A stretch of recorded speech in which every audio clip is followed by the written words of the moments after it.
This is the skull of Joe the Parasaurolophus, and as you can see from the size of my hand, it's a pretty small animal. We have a couple of major features to point out. The first of these is the eye, right here. This is where the eye would have sat. The ear would have been right about here. Jaw muscles filled these holes in the skull. The tooth row was along this area. And then, of course, the nose was right here.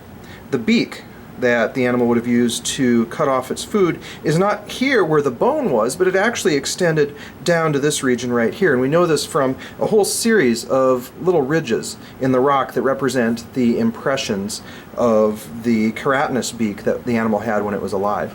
And then finally, and really remarkably, is up top here. This is the beginnings of the crest. This animal was really young when it died, and it hadn't fully grown the giant tube-like crest that it would have had as an adult. And so this is all that our little Parasaurolophus had at this point.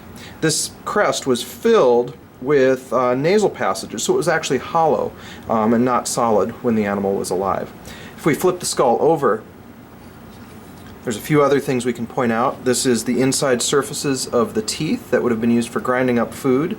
This little bone right here is the stapes. That's an ear bone that's very, very rarely preserved within the fossil. We can see some of the nasal passages right here. They've been broken off. And then here is where part of the brain cavity would have been. This skull was actually split in half by erosion, so we only have the left half of the skull here. The other partial right half of the skull was found, but it was not nearly as complete as the left side. So that's what the skull of Joe the Parasaurolophus looks like.